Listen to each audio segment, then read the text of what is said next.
Oi, tudo bem? Eu vou falar sobre os mais antigos habitantes do Brasil, o tema 2. Os pesquisadores também não conseguem determinar ao certo a origem do grupo humano que povoaram o território que hoje conhecemos como Brasil. A versão mais aceita é a de que há pelo menos 12 mil anos, o território que hoje corresponde ao país era ocupado por pequenos grupos de caçadores e coletores, descendentes da população que chegaram à América por diferentes rotas. Os especialistas defendem que o povoamento começou pelas faixas litorâneas, ribeirinhas e de planaltos e que só depois se estendeu pela planície da Amazônia. O ambiente encontrado pelos primeiros povoamentos era muito diferente do atual. As áreas florestais eram reduzidas e predominava uma vegetação rasteira. O clima era mais seco e frio, e a linha litorânea também não era semelhante, pois o nível dos oceanos era mais baixo. Os grupos humanos dividiam o território com mamíferos de grande porte, como preguiças gigantes, mastodontes, toxodontes, tigres-dentes, sabre, entre outros animais da megafauna americana, que com o fim da era glacial desapareceram. Existem fósseis desses animais espalhados por toda a região do Brasil. Os primeiros habitantes do Brasil, há milhares de anos, viviam em habitações a céu aberto, em abrigos localizados abaixo de rochas ou em cavernas.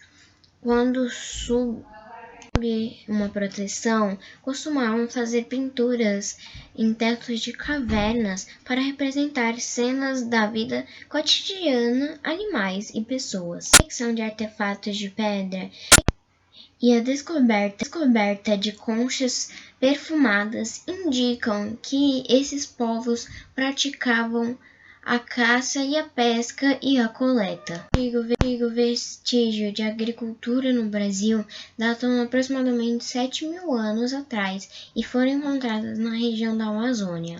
Muitos povos se instalaram nas proximidades de rios, lagos e mares à procura de alimentos e recursos aquáticos.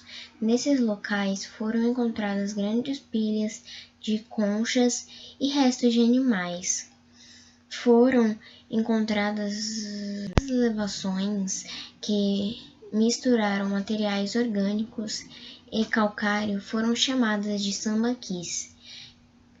E elas são um exemplo de alguns povos não agrícolas que tiveram um modo de vida sedentário.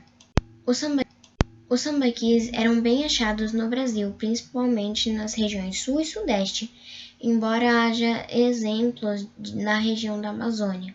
Alguns deles eram tão grandes que chegavam a atingir 30 metros de altura e 400 metros de comprimento. Os sambaquis litorâneos, que são os mais antigos, podem ter mais de 7 mil anos de idade.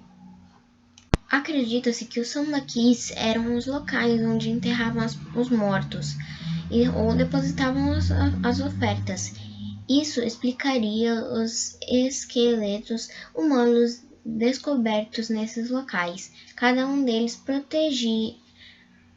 protegido por uma cerca, que pode indicar se tratar de um ritual funerário. Os sambaquis fazem parte do patrimônio arqueológico do Brasil, porém a preservação deles está ameaçada pela atividade de exploração do calcário, largamente utilizada para a produção de cimento e cal. Os estudos de esqueletos humanos do Brasil pré-histórico começou no século XIX, com a escravização nas grutas da Lagoa, a escavação nas grutas da Lagoa Santa, em Minas Gerais. Lá foram encontrados ossos de animais já extintos, pontas de flechas e machados, além da ossada de 30 humanos. No século XX, novas escavações levaram à descoberta de um crânio feminino de aproximadamente 11.500 anos. Ao ser examinado na década de 1999, o crânio foi batizado como Luzia e ganhou o apelido carinhoso de a primeira brasileira, por ser parte de esqueleto humano mais antigo encontrado até o momento no Brasil. A reconstrução científica do rosto de Heloísa revelou traços muito parecidos com os dos atuais africanos e aborígenes australianos, sendo distinto, portanto, dos traços dos povos do Oriente Mongoloide. Alguns pesquisadores concluíram que pode ter havido duas levas migratórias diferentes da Ásia em direção à América, ambas pelo Estreito de Bering, uma mais antiga da origem não mongoloide e a outra mais recente de origem mongoloide. Esses últimos povoadores seriam os ancestrais dos indígenas americanos. Em 2018, uma pesquisa analisou um fragmento de DNA dos fósseis e chegou à conclusão de que os fósseis de Heloísa têm a mesma origem dos demais humanos que ocuparam o continente americano, reforçando a ideia de rota asiática pelo Estreito de Bering.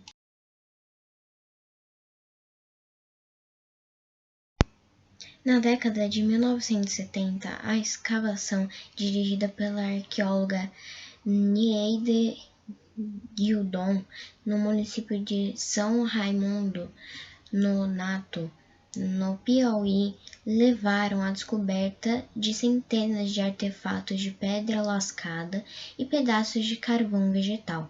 O sítio arqueológico Boqueiro da Pedra Furada, o local dos achados, é um abrigo de paredes rochosas cobertas por mais de 1.000 pinturas e grafismo rupestre.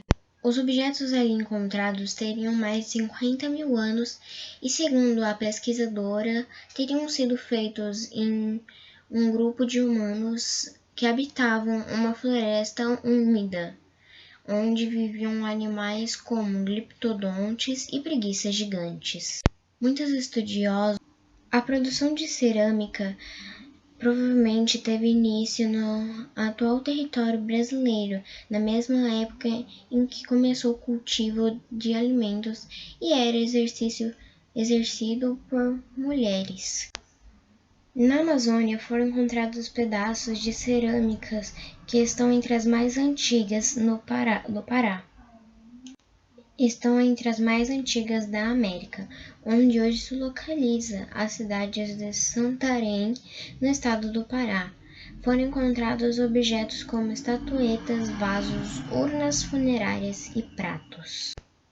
A cerâmica mais sofisticada foi descoberta na ilha de Marajó, situada na foz do rio Amazonas. Ela foi produzida pela cultura marajoara, que começou a se desenvolver cerca de 1.800 anos atrás. Uma das mais antigas peças do Brasil foi descoberta em um sambaqui na região de Santarém, na junção do rio Tapajós com o Amazonas.